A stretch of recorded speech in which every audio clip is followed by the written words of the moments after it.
Hey guys, Choco here with Team Level Cap. In this week's PUBG guide, we'll look at how to clear and defend buildings. There are a lot of different building types in PUBG, so I'm not going to cover how to clear and defend every type. Instead, we'll look at some examples and you'll be able to apply the strategies discussed everywhere on the map. I'm going to start by clearing a building and talking through my thought process. Let's start with this type of two-story house. Almost all buildings in the game have two separate entrances, so it's important to know which one is better. Let's try this door first. As I enter the building, I need to check the corner to my left, and I also always want to check behind doors. Here, though, I'm going to run into a problem. I need to check to my right, and I need to check to my left at the same time, which of course I can't do. Let's see if the other door is better. You'll also notice that I have a habit of switching to my close quarters combat weapon every time I enter a building. As I enter through this door, I again want to check my corners, so I look to my right immediately. I can then move in to check the bathroom to the left. Once this is clear, I can move into the kitchen where I was before. I only have to look left here, so already I've solved that problem where I don't have to look left and right at the same time. Any small rooms should be easy enough to clear, just make sure you check behind the door. The first place to clear with most staircases is directly above. It's a pretty common spot. After that, you can just clear the top of the staircase. Upstairs, the close room has a door and the far room doesn't. It's much safer to clear the far room first. If you clear the close room, an enemy could peek you from the far room, but if you clear the far room first, you'll hear the door open if an enemy pushes. This same principle applies to a lot of buildings around the map, especially this type of house. There are a lot of open corners and rooms where an enemy could instantly peek you from without making any sound.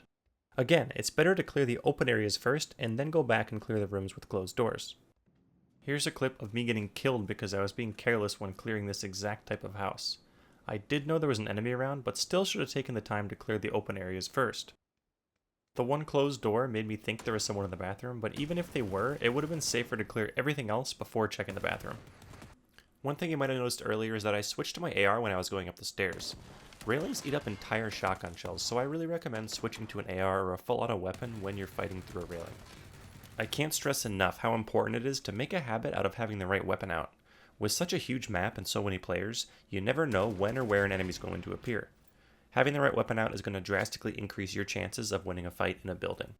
Another great habit to have is peeking while ADSing common spots when opening a door or when you're just clearing a building.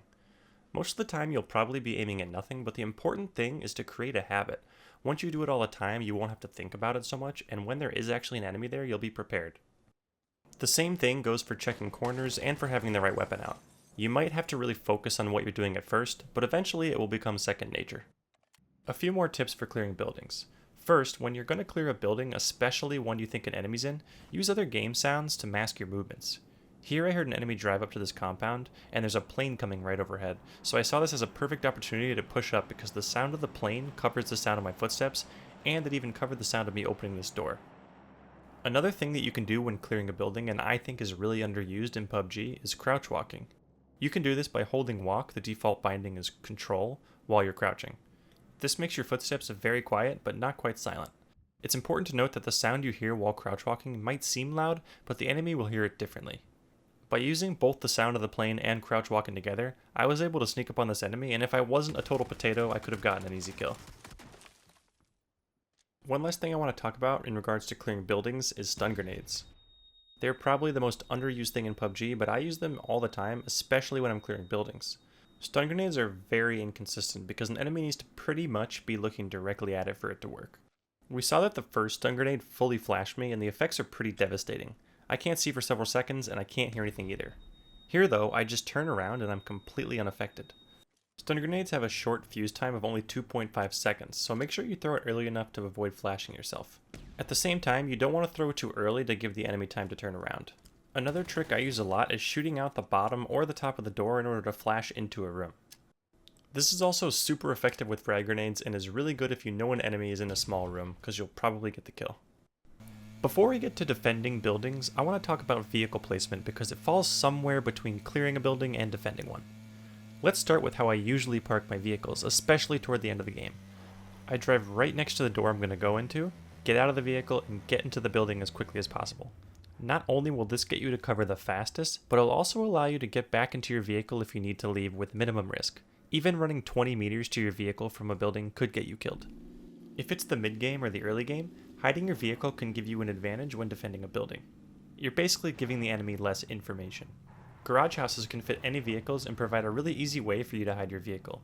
Here I'm using a Dacia, but even the UAZ can fit inside of a garage house. Keep in mind, if an enemy gets close or has the right angle and sees your vehicle, they'll 100% know you're inside. The big warehouses throughout the map can be used to stash your vehicle too. One thing to keep in mind for this one is that warehouses are not all the same. Some don't have a lot of crates inside, but others have a ton and can make it really hard to get your vehicle in. The big garages around the map are also really easy to park in.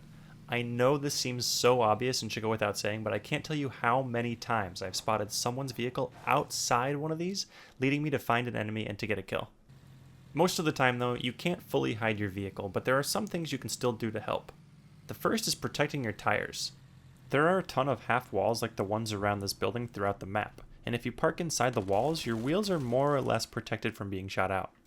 It may not seem like a huge deal, but having missing tires can basically make your vehicle undrivable, and if you're stranded far away from the next play zone, it could make you lose a game. Another thing to keep in mind when you don't have a garage or a warehouse is where enemies will most likely be coming from. Here I parked in the southwest side of this house I'm holding.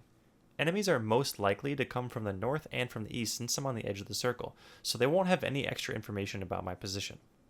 Last but not least, I want to mention the two-seater bike. Even though I'm not a big fan of the bike myself, it is really easy to hide. You can drive it and park it into any building in the game. Finally, let's talk about defending buildings. Usually when I clear a house, it's because I want to hold it. As I've mentioned in a few of my other videos, being in a building is without doubt the best possible cover you can have in the game. Not only that, but it allows you to shoot at enemies with very few consequences. If you take damage, you can safely heal. If you get sandwiched, you're totally covered. It's also a great way to get kills. You can attract attention to yourself with the minimal amount of risk. If you're taking a lot of shots outside, it's really easy to get flanked, but when you're defending a building from the inside, you almost always will hear someone coming up close. When you're defending a building, you want to make sure to stay active. Don't just look in one direction and don't stop moving. If I'm not shooting, I'm almost always strafing around or moving. It's almost impossible to get instantly killed from a distance in PUBG if you're strafing back and forth. You'll want to move from window to window, quickly checking for enemies in every direction. Your ultimate goal should be not to let any enemies approach. If an enemy manages to get close when you're in a building, your chances of getting naded, shotgunned, or just outplayed go up by a lot. I recommend you just shoot at anything you see. You'll also notice that I'm upstairs here, and that's definitely on purpose. Being upstairs gives you a bunch of advantages. The first and the most obvious advantage is that you're higher up so you can see farther.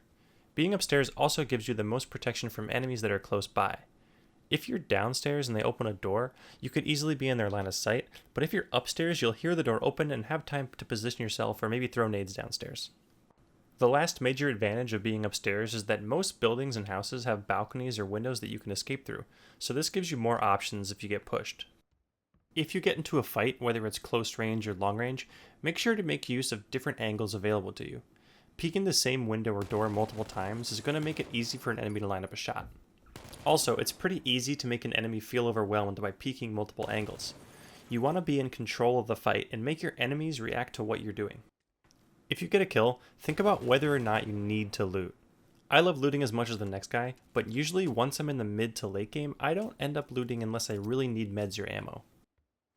Another important thing to keep in mind is that you're not stuck in your building. Sometimes stepping outside is a good play. Here I ended up missing some shots on this enemy, and he could have run out of my line of sight.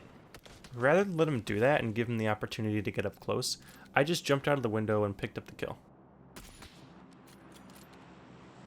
A lot of buildings don't have 2 stories, and the house I'm in here has terrible windows. As we just saw, defending a building doesn't always have to be done from the inside. When you're defending from the outside, the same rules should apply. Stay active and don't stop moving unless you're shooting. If you are shooting, try to strafe or move a little bit between shots so that you don't become an easy target for another enemy. Another good tactic to use when defending from outside is keeping the doors open so that you can quickly get inside if you need cover. You don't want to be running from shots and get killed while opening a door. This is the opposite if you're defending from the inside, where you want to keep the doors closed to hear anyone pushing you. Keep in mind that being outside is of course a lot more dangerous than being inside, so you need to be extra mindful of your surroundings. That's about it for clearing and defending buildings. As always, I'll do my best to answer any questions in the comments. Thanks for checking out the video, and good luck getting those chicken dinners.